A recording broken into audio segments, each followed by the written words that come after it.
శ్రావణి, ఒక్కొక్కరి లైఫ్ ఎంత హ్యాపీగా ఉంటుందో ఒక్కొక్కరి లైఫ్ అంత దారుణంగా కూడా ఉంటుంది. అవును. భగవంతుడు మాకెందుకు ఇంత పనిష్మెంట్ ఇచ్చాడు, ఏ జన్మలో ఏం చేసుకున్న పాపము, ఎంత కష్టపడినా వాళ్ళు నిజంగా వాళ్ళు అనుకున్న స్థాయికి రీచ్ అవ్వని వాళ్ళు కూడా చాలా మంది ఉన్నారు.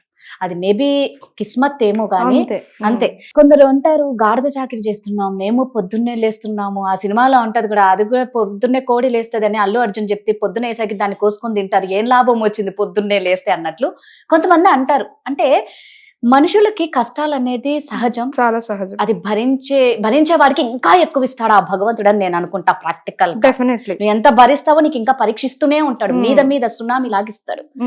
కొంతమంది ఎలా అంటే చిన్నదానికి కూడా పాపం చాలా ఫీల్ అయిపోతారు, హర్ట్ అయిపోతారు. ఎస్, కొంతమంది ఉంటారు పెద్దగానే ఉంటది, మనం కళ్ళకి కనిపిస్తాం. అల్టిమేట్ గా ప్రతి ఒక్కరు అనే మాట ఏంటి అంటే, నీకేం తెలుసు, నువ్వు చూస్తున్నావు, ఒకసారి రా నా ప్లేస్ కి, ప్రాక్టికల్ గా నువ్వు అనుభవించు ఆ పెయిన్, నీకు తెలుస్తుంది. 100% అది కూడా నేను ఒప్పుకుంటా.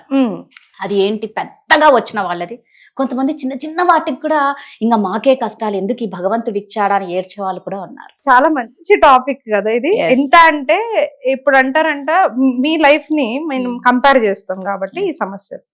Comparison is one of the biggest element. మీరు చెప్పిన దాంట్లో నా ప్లేస్ లో ఉండి చూడు అనే మాట ఎప్పుడు వస్తుంది? నీ ప్లేస్ లో ఉన్నావు, నువ్వు బాగున్నావు కాబట్టి నా ప్లేస్ నీకు తెలియదు. అక్కడ matter is the word called comparison. నేను చెప్తాను మీకు, చాలా మంచి విషయం చెప్తాను. మనకి సౌందర్య గారు తెలుసు, ఆవిడ యాక్సిడెంట్ లో ఆవిడ బాడీ కూడా దొరికిన, బ్రదర్ కూడా చనిపోయారు. ఆవిడ కూడా ఇది ఎప్పుడో స్టోరీ, మనం చిన్నగా ఉన్నప్పుడు, మనం చాలా టీనేజ్ కూడా లేము, నేనైతే టీనేజ్ కూడా కాదు అప్పుడు ఆ స్టోరీకి. వాళ్ళ మదర్ ఏం చేశారండి తర్వాత? వాళ్ళ మదర్ ఇద్దరు పిల్లలు, అంత స్థాయికి వెళ్ళిన పిల్లలు, భర్త చనిపోయాడు తర్వాత, ఆవిడ అనాథాశ్రమం పెట్టి పిల్లలందరిట్లో వాళ్ళని చూసుకొని చేశారంట. అంటే ఆ ఏజ్ లో ఆమెకి ఆ ఇన్స్పిరేషన్ ఎట్లా వస్తుంది నాకు అర్థం కాదు. నిజమే కదా. ఆ ఎగ్జాంపుల్ పట్టుకోండి. ఒక చిన్న స్టోరీ చెప్తాను మీకు. ఈ కథ నన్ను కదిలిపిచ్చేసింది అసలు. నేను ఎందుకంటే నేను కార్పొరేట్ వరల్డ్ లోనే తిరుగుతూ ఉంటాను, కార్పొరేట్స్ తోటే పనిచేస్తూ ఉంటాను. ఒక పెద్ద కంపెనీ అండి, మంచి కంపెనీ, మంచి ఇన్వెస్టర్స్ స్టార్ట్ చేశారు. అది ట్రావెల్ ఏజెన్సీ. ట్రావెల్ మంచి లేడీని ఫ్రంట్ ఆఫీస్ లో ఉండాలని చెప్పి వెతికి ఒక సూపర్ గా మాట్లాడే అమ్మాయిని పెట్టారు. ఆవిడ ఎంత బాగా పనిచేసేదంటే ఆవిడ వల్ల ఆల్మోస్ట్ ఆ కంపెనీ రెవెన్యూస్ డబుల్ ట్రిపుల్ అయిపోయింది. అండ్ ఒక టీమ్ ఆఫ్ 10 people ని హైర్ చేసుకొని ఆమెకి ప్రమోషన్స్ ఇచ్చి ఆమెని ఫ్రంట్ డెస్క్ లోనే మళ్ళీ ఆవిడకేమి మళ్ళీ పెద్ద పెద్ద పట్టాభిషేకాలు చేయలేదు. ఆమె అక్కడ ఉంటేనే అవుతుంది. అంటే ఆమె వచ్చిన వాళ్ళు ఎవరైనా కానీ, అంటే ఎగ్జాంపుల్ 10 members వాక్ చేస్తే 8 members ని క్లోజ్ చేస్తుంది ఆమె. ఆమె కెపాసిటీ అది. ఇద్దరుని మాత్రమే ఆమె అంత రేట్ ఉంటుంది. ప్రతి ఒక్కరు ఆ ట్రావెల్ ఏజెన్సీ గురించి ఒక టైంలో మాట్లాడుకున్నారు. ఓకే, ఏమైంది, ఈ యజమాని ఎవరైతే ఉన్నారో తను ఉంది కదా అనేసి బ్రాంచ్లు ఓపెన్ చేసుకుంటూ వెళ్ళారు. ఏది సక్సెస్ అవ్వలేదు. ఓకే, ఎందుకనంటే ఇక్కడ మెయిన్ అట్రాక్షన్ ఈమెనే అనమాట. సో వేరే బ్రాంచెస్ ఓపెన్ చేసినప్పుడు ఎక్కువగా నడవలేదు, మళ్ళీ మూతపడము, మళ్ళీ ఎంప్లాయీస్ ని తీసేసేయడము, ఆ డబ్బులు అడ్జస్ట్ చేయడము, మళ్ళీ వాళ్ళ ఫ్యామిలీ కోసం ఆయన ఇల్లు కట్టుకోవడము, ఇట్లాంటివన్నీ చేసేసి కంపెనీ డబ్బులన్నీ నాశనం చేసేసాడు. కంపెనీ డబ్బులు నాశనం చేసిన తర్వాత ఇంకేంటి, అందరు ఉద్యోగాలు పోతారు కదా, అంత ఉద్యోగం పోతుంది, అందరు ఉద్యోగాలు వెతుక్కుంటా ఉంటారు. కానీ ఈవిడకి ఆయనకి ఇద్దరికి మనసులో ఒకటే ఉండే, నేను 18 ఏళ్ల తర్వాత జరిగింది ఇది, 18 years ఆఫ్ జర్నీ తర్వాత ఇంత చేసాం ఈ ట్రావెల్ ఏజెన్సీకి, దీనికి ఏదైనా ఉండాలి లైఫ్ అనేసి అనుకునే వాళ్ళు. అతను ఫుల్ డిప్రెషన్కి వెళ్ళిపోయాడు. ఎవరైతే పెట్టారో ఈ కంపెనీని, వేస్ట్ ఈ కంపెనీ, నేను ఇంకా దివాలా ఎత్తేసినట్టే, అది ఇది అనేసి. లాస్ట్ కి ఆయన ఒక స్టేజ్కి వచ్చారు. ఆమెను అడిగారు, ఏం చేద్దాం నెక్స్ట్, నువ్వేంటి మానేయట్లేదు, వేరే దగ్గర చూసుకోవట్లేదు, నీకు ఎంతో ఆపర్చునిటీస్ ఉన్నాయి కదా అంటే, లేదు సార్, మనం మళ్ళీ మొదలు పెడదాం, మళ్ళీ ఎక్కడైతే మనం స్టార్ట్ చేసామో మళ్ళీ మనం అక్కడి నుంచి మొదలు పెడదామని. ఏం మాట్లాడుతున్నావు, 18 ఏళ్ల ప్రయాణాన్ని మళ్ళీ నువ్వు మొదలు పెడతావా అని అడిగారు ఆయన. అంటే ఆమె అనింది, ఎస్ నేను మొదలు పెడతాను, నాకు నమ్మకం ఉంది, నేను 18 ఏళ్ల నుంచి నేను కష్టపడింది 2 ఏళ్లలో తీసుకొస్తా, నాకు నమ్మకం ఉంది, మీకు నా మీద నమ్మకం ఉందా అనేసి. అంటే ఆయన ఏందో చెప్తుందిలే తిన కోసం, ఓకే ఇన్ని ఏళ్ళు పనిచేసింది, మనకి లాయల్ ఎంప్లాయీ అనేసి ఆయన ఒక చిన్న రూమ్ మళ్ళీ తీసుకొని ఒక స్టేజ్ లో ఆఫీస్ లాగా పెడితే, ఆమె పూల గుచ్చి పట్టుకొని నవ్వుకుంటూ వచ్చి అక్కడ నించోని ఉంది పొద్దున్న 8 గంటలకి.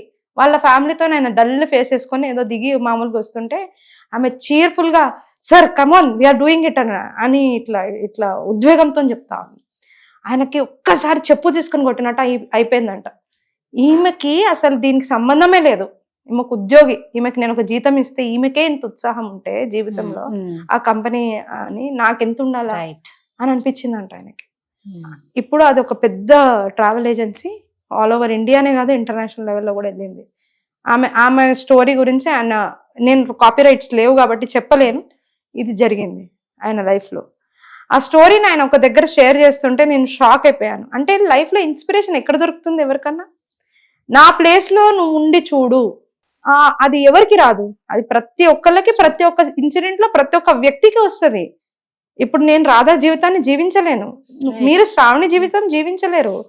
నా కర్మకి నా జీవితం అని చెప్పి మనకి మన సనాతన ధర్మం చెప్తుంది.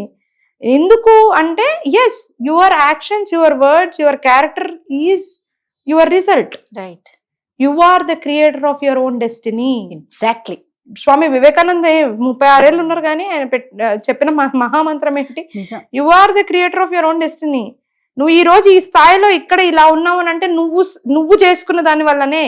నువ్వు మూలలకు వెళ్ళు, పక్క నుండి ఎవరిని బ్లేమ్ చేయకుండా నువ్వు పోయి చూసుకో, నువ్వు ఎందుకు ఇక్కడికి వచ్చావు అనేది నీకే అర్థమవుతుంది. నీకు ఎవ్వరు అవసరం లేదు, కౌన్సిలర్లు అవసరం లేదు, సైకాట్రిస్ట్లు అవసరం లేదు, ఇంట్లో వాళ్ళు అవసరం లేదు, ఎవరు అవసరం లేదు. సెల్ఫ్ గా రియలైజ్ అయితే నీకు ఇప్పుడు ఆ కథ ఎందుకు చెప్పానంటే, నేను ఆ వ్యక్తి, ఆ ఎండి ఎవరైతే ఉన్నారో అతను వెనకకు వెళ్ళి ఆలోచించుకున్నాడు తను చేసిన మిస్టేక్స్ ఏంటి, తన ఆ సిచ్యువేషన్ కి రావడానికి. ఎప్పుడైతే తను అది ఆలోచించుకున్నాడో, I am the creator of my own destiny, ఇక్కడికి అదే తను కూడా ఏ విధంగా ఆలోచించింది, నేను కష్టపడ్డ కంపెనీ ఇట్లా కూలిపోవడం నాకు ఇష్టం లేదు, ఇక్కడ నేను ఇక్కడ దాకా వచ్చాను అని అంటే నేను కరెక్ట్ మోటివేషన్ నా కంపెనీకి ఇవ్వలేదు అని అంటది ఆమె.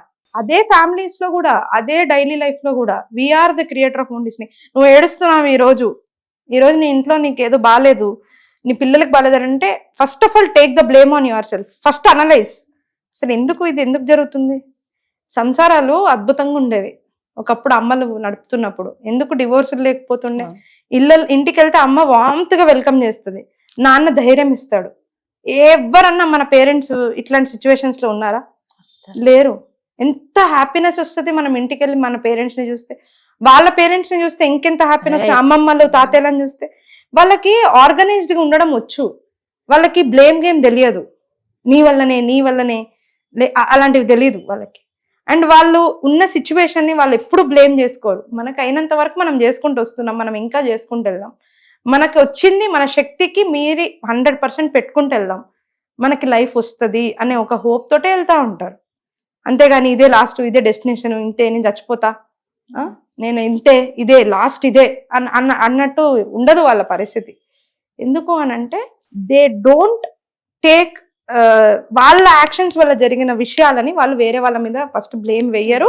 అండ్ ప్రతి సిచ్యువేషన్ ని ప్రతి ఒక్కడు ఎవడో బాగున్నాడు కదా అని దాన్ని వాళ్ళతోటి వాళ్ళు కంపేర్ చేసుకోరు. అండ్ వాళ్ళు అన్నారు ఈ మాట ఏంటంటే, వాడి జీవితం వేరే, నీ జీవితం వేరే, నువ్వు పుట్టింది వేరే, నువ్వు పెరిగింది వేరే, నువ్వు ఉన్నది వేరే, అలా. సో సెంటిమెంట్స్ ఉంటాయి కదా, సెంటిమెంటల్ గా ఉండడము అండ్ వీక్ అయిపోవడము, ఇలాంటివన్నీ ఉన్నాయి కదా. వీటి గురించి మనం నెక్స్ట్ ఎపిసోడ్ లో మాట్లాడదాం. మాట్లాడి దాంట్లో అసలు ఎందుకు వస్తాయి ఇవన్నీ, actually what is the reason behind this all things, ఆ మాట ఎందుకు వస్తుంది అనేది కూడా మనం ఇంకా విశ్లేషిద్దాం. Very interesting. సో ప్రతి టాపిక్ నిజంగా చాలా ఇంట్రెస్ట్ గా ఉంది శ్రావణి. ఖచ్చితంగా మనం నెక్స్ట్ ఇంకా మంచి టాపిక్స్ తో ఖచ్చితంగా మళ్ళీ నెక్స్ట్ స్టార్ట్ చేద్దాం. Sure. Thank you so much. Suman టీవీలో మీ పర్సనల్ అండ్ బిజినెస్ ప్రమోషన్స్ కోసం కింది నెంబర్ కి కాంటాక్ట్ చేయండి.